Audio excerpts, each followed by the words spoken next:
మాకు సంబంధించినటువంటి ఎక్స్ఎమ్మెల్యేల దగ్గరికి అందరికీ తాడిపత్రి ఎక్స్ఎమ్మెల్యే అన్యాయం చేసినాడని చెప్పి ఇంత బుక్కులు తీసుకొని పోయి తిరుగుతున్నాడు అందరి ఇళ్ళ కాడికి. అయ్యా ప్రభాకర్ రెడ్డి గారు, నేను తప్పు చేసింటే నీకు ధైర్యం ఉంటే కోర్టు గుండా కానీ నీకు సంబంధించినటువంటి పోలీస్ అధికారుల దగ్గరికి పోయి నా మీద కేసు పెట్టండి, నేను ఒప్పుకుంటా నేను తప్పు చేసింటే అయ్యా అని. నేను ఎలాంటి తప్పు చేయలేదని వాళ్ళ అధికారులకు తెలుసు, వాళ్ళ పార్టీ వాళ్ళకు తెలుసు, అందరికీ తెలుసు.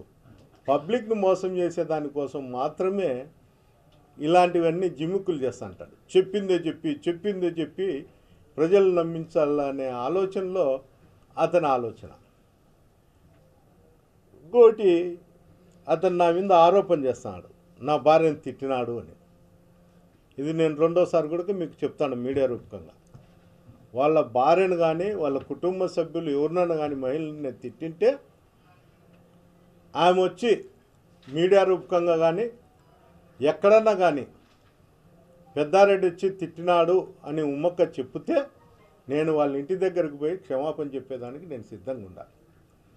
ప్రభాకర్ రెడ్డి, నువ్వు నీ భార్యతో నువ్వు మాట్లాడే అబద్ధాలన్నీ నిజమని చెప్పించుకో, కనీసం నేను ఇంటి దగ్గరకు వచ్చి క్షమాపణ చెప్తా. ఎందుకు బుద్ధి లేని మాటలు, ఆడోళ్ళను రాజకీయాలు లాగేది, ఇవన్నీ చేసేది. కనీసం ఆలోచన కూడా లేదు. చంద్రబాబు రీకాల్ పెడితే మా కోడలను మీటింగ్ పంపిస్తే అక్కడ పోలీస్ అధికారులు కూడా అడ్డుకొని ఆమె స్పీచ్ అయిపోతానే తిరిగి పంపించడం జరుగుతుంది.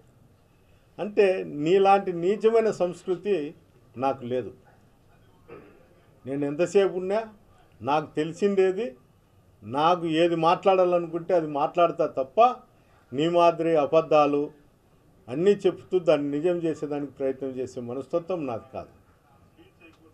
రెండోది, ఈ మధ్య కాలంలో జిల్లా అధికారి అయినటువంటి డిపిఓ గారిని ఏదో లేఅవుట్ల విషయంలో ఒక అప్లికేషన్ ఇచ్చి 2-3 దానిపైన నువ్వు చేయాలా అనేది అతని అభియోగం. 1-2 చేసే బదులు తాడిపత్రి లేఅవుట్ల మీద అన్నిటి మీద కూడా గత ప్రభుత్వంలో చేసినవి కావచ్చు, ఇప్పుడు చేసినవి కావచ్చు, అన్నిటిపైన కూడా ఉడా లేఅవుట్లు ఉండాయా లేదా, పర్మిషన్లు ఉండాయా లేదా అని కలెక్టర్ గారికి నువ్వు అర్జీ ఇయ్యి.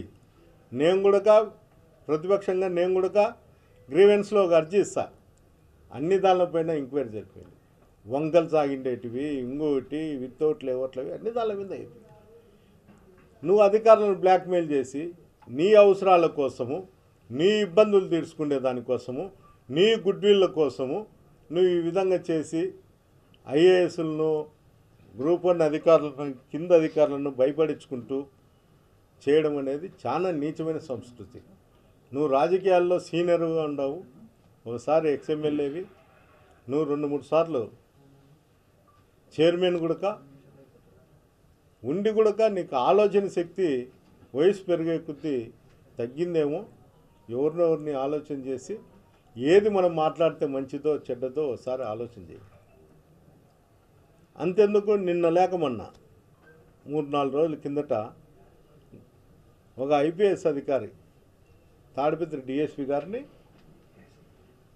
ఏఎస్పీ గారిని పవర్ గ్రేడ్ దాంట్లో ఇష్టానుసారం మాట్లాడినా. వాళ్ళతో నువ్వు డబ్బులు తీసుకున్నావు, నువ్వు అందుకే నువ్వు ఆడ బందోబస్తు పెట్టి వర్క్ చేస్తున్నావు, అందువలన నేను నీ ఆఫీస్ కాడ ధర్నా చేస్తా, ఎట్లా కానీ టవర్ రన్ చేస్తా, టవర్కు నువ్వు ఎస్కార్ట్ ఇస్తారో అక్కడ కూడా పోయి ధర్నా చేసి నిలబెడతా అని చెప్పి అతనే స్వయంగా చెప్పినాడు. అంటే డిఎస్పీ ఆఫీస్ కాడ ధర్నా లేదు, ఆ టవర్ దగ్గర ధర్నా లేదు. ఏమన్నా ఆ ఏఎస్పీ గారికి ఇచ్చిన ఆ సూట్ కేసు తిరిగి ఏమన్నా చైర్మన్ ఇంటికి వచ్చిందేమో అనేది నా అనుమానం. ఎందుకంటే ఏఎస్పీ గారి ఆఫీస్ ముందర ధర్నా లేదు కాబట్టి ఆ విధంగా ఆలోచన చేస్తున్నారు తాడిపత్రి ప్రజలంతా. ఆ టవర్ దగ్గర కూడా పోయి అతను ధర్నా చేయలేదు కాబట్టి ఈ ఏఎస్పీ గారికి ఇచ్చినటువంటి ఆ సూట్ కేసు నాకు చేరింది, ఈ కాంట్రాక్టర్లు హైదరాబాద్లో నన్ను వచ్చి కలిసే విధంగా మీరే అరేంజ్ చేయండి అని పోలీస్ అధికారులకు చెప్పి వీళ్ళు మెసేజ్ ఏదన్నా పంపించింటే ఈయన హైదరాబాద్లో సెటిల్ చేసుకునే దానికోసం ఇతను హైదరాబాద్కు పోయినాడు. ఈ విధంగా జిల్లా అధికారులను కానీ ఎవరన్నా కానీ కాంట్రాక్టర్లు కానీ ఈ విధంగా నీచంగా ప్రవర్తిస్తూ ప్రజలకు ఏ విధంగా మెసేజ్ పంపిల్లో అతనికి ఆలోచన చేయాలి. మళ్ళీ నేను మీటింగ్ పెట్టిన దాంట్లో అతను వచ్చి ఇస్తర్లు ఎత్తుతాడు, గంట కూడా గాలే. మున్సిపాలిటీలో అట్లాంటివి దండిగా ఉంటాయి. డ్రైనేజీలు పారుతాండాయి రోడ్ల మిడిత. చెత్త పనులు ఇంతవరకు పోయే పరిస్థితి కూడా లేదు. వారానికి ఓ రోజు పోతే కూడా గగనం. దానిపైన దృష్టి పెట్టు జేసీ ప్రభాకర్ రెడ్డి గారు. నువ్వు అనవసరమైన దానిలలో అనవసరమైన ప్రైవేట్ ప్రాపర్టీలకు పోయి క్లీన్ చేయాల్సిన అవసరం ఏమీ లేదు. ఈ విధంగా క్లీన్ చేస్తావని తెలిసే ప్రతి ఇంటోడు నిన్ను పిలిచే పరిస్థితి వచ్చింది. మా టాయిలెట్లు బాగాలేవు, మా బాత్రూమ్లు బాగాలేవు, మా చెత్త ఎవరు ఎత్తకపోవడం లేదు మీ మున్సిపాలిటీ వాళ్ళని చెప్పే పరిస్థితి వచ్చింది. ఆ పరిస్థితి నువ్వు తెచ్చుకోవద్దు. గౌరవంగా ఉండా అనుకుంటావు. నువ్వు ఆ గౌరవం నువ్వు నిలబెట్టుకుంటే మంచిదని ఈ సందర్భంగా తెలియజేస్తాను.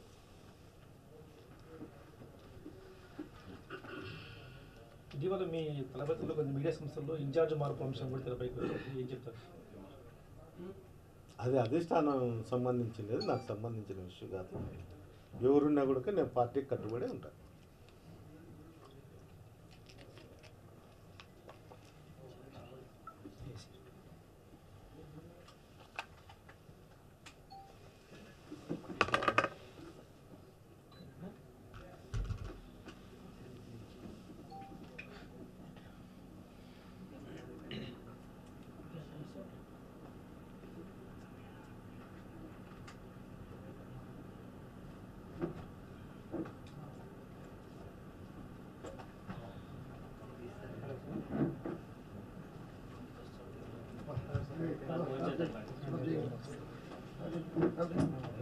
పవర్ గ్రిడ్ వాళ్ళు హైదరాబాద్ వెళ్ళారంటారు. వాళ్ళ కోసమే కదా ఈయన పోయింది.